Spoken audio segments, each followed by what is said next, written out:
regarding link. So we have a complete link set up in this box. So we have designated area in the box to install our link bases, and we can really make a lot of different configuration now on this Defender. So we have it set up with our Link 16-inch. You can add ATV boxes with the Link 36 pattern. We also have the options to install our bigger toolbox. So this is exactly the same toolbox that we had before, but we made it link capable now. So this is really cool for a big box like this because it takes up a lot of space. So if ever you need it to work, well, you can take it off really quickly and you have full access to your box. We also have on the back of this vehicle our new cargo light. So this cargo light is really powerful. So we made it so that there's a high and a low function. So the low is really nice if you're just loading up around the back and you don't have an amount of light in your eyes. And also the high function is really cool when you're backing up. So now we're going to move to the white unit over here, where we're going to look at another pillar that we have, which is modular accessories. So also the link is really aligned with our modular strategy. So on this unit here at the back, we have our new rack system. We call this the multi-position cargo rack. So obviously from its name, we have different areas where we can mount this rack. It comes ready to be used on top of the roof, but we also have different adapters. So the foot is always the same. We call it the link foot. And we have different adapters. You can install it on our wall extension. We have two versions of this wall extension. This is the low. We have another one that we'll take a look over there that is higher. And you can install it directly on the wall of the vehicle or the cargo box. And in that situation, it's link mounted. So if ever you need to completely remove it, you can in a matter of seconds. So on this rack, there's a bunch of features. You can see that you can have tool holders installed to make shovel. You also have link mounting points inside if you want to bring boxes, but there's also tie down points everywhere to use like a cargo net like we have here, or just bungee some stuff on. When installed on the roof, which is really nice, we also have a mounting area here for LED bars. So our LED bars that we have, the one that Simon showed, we also have a bigger 40-inch. It fits perfectly inside of here, flush. So you have a forward mounted light bar on the roof. It looks awesome. We also make those wall extenders so they don't need a headache rack. That was something that was required previously, but now we have supports so that you just can install those by themselves. Other than that, on this unit, also we've been mentioning that we focus on reducing install time. So you'll notice on the A pillars of this unit, it's also the same on this XT. We have what we call cable covers. So now it's really easier to pass wires through the cage and up to the roof. Before you needed to pass really the wires inside of the tube. That's not the case anymore. It's also allowing us to put more wires in there. So with our ACM strategy that we're going to talk a little bit earlier, and also if ever you need to service, all the cables are hidden underneath here, and it's really easy to access. So other than that, we're going to move to the ACM unit right behind me. So we're also bringing the ACM, the new Defender, so that's the accessory control module, allowing you to, the ACM speaks with the vehicle to generate automatic actions to the accessories. With that ACM, we have a new harness strategy. You can come and take a look if you want. We have connection bars inside of this vehicle under the hood, and also we have another one in the roof. So instead of pre-wiring the vehicle with individual connectors, we're using this to simplify the initial installation time. So it's 80% quicker than what it was with our other ACM kits for our more sportier platforms. We also have on this model the smart wood light. So this is part of the ecosystem.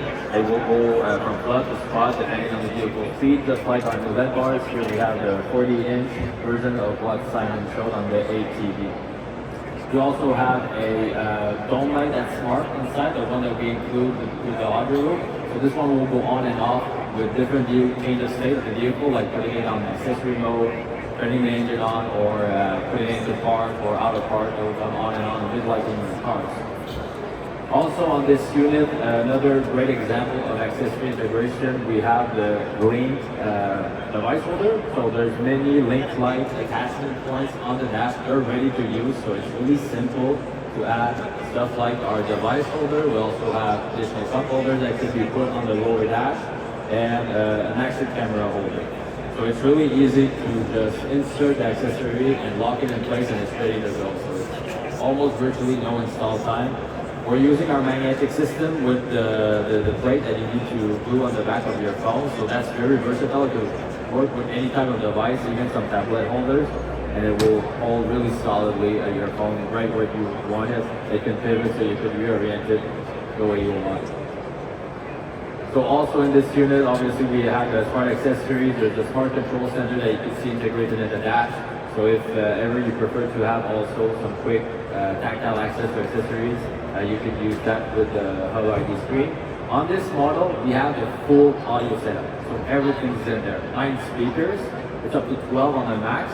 We have our level 2, that is the front speaker. When you add the rear speaker with the front, that gives you the level 3. And there's the level 4 audio room. And what's cool about JL audio system is that you could put some add-on upgrades. So we have the subwoofer in there installed as well. And in this setup, if ever you want to come and try, we've got different switches that allow you to go from the level 2, then with the same usage you can go to level 3, and listen with a sub. So you can really hear the difference between all the levels if you want to get a better idea of the experience you're getting at all the different levels. So come and try that out. It's really nice.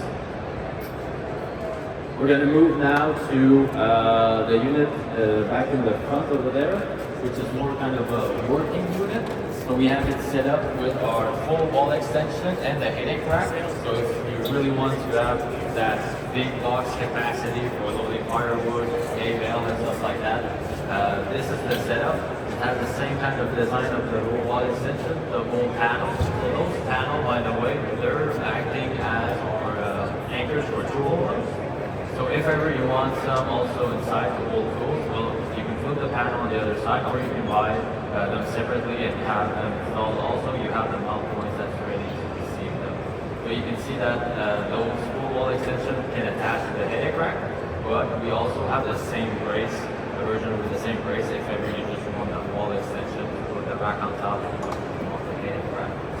Also, you won't notice it when it's stored away, but we also have the tailgate extension. So this is really easy to install. We got mount points already under the panel, the tailgate ready to receive it. So it stores on the tailgate, and when you need it, you can fold it out and clip it in place. Then you lock it out with a rubber, and you're gonna have an extra 21 inch of cargo bed space. And on this unit, we also have our new, well, it's not quite new, but now our half-winch is hard-loaded starting 2026. We also have a rear bumper that is new, designed differently of this for the new Defender. We added many steps on it, so you have lower steps. Oh, and by the way, about this foldable tailgate, I was forgetting, you can quickly remove it if ever you want it completely out.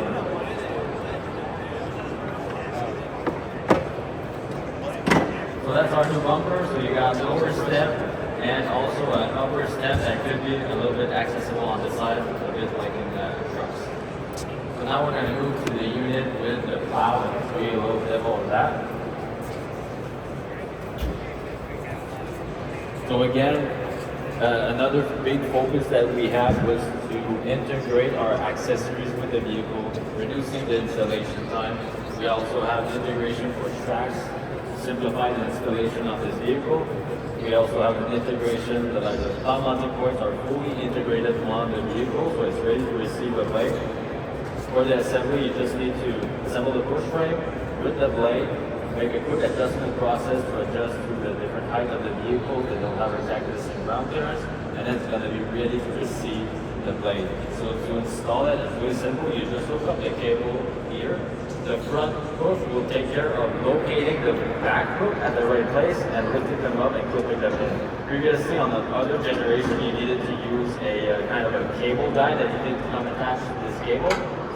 It was moving a lot more than this system, and oftentimes it was forgotten after it was clipped in, so it would wear out off the rope really quickly. So now there's not this step anymore. You just hook it on the push frame and then you bring it back with the winch, and it's really effortless.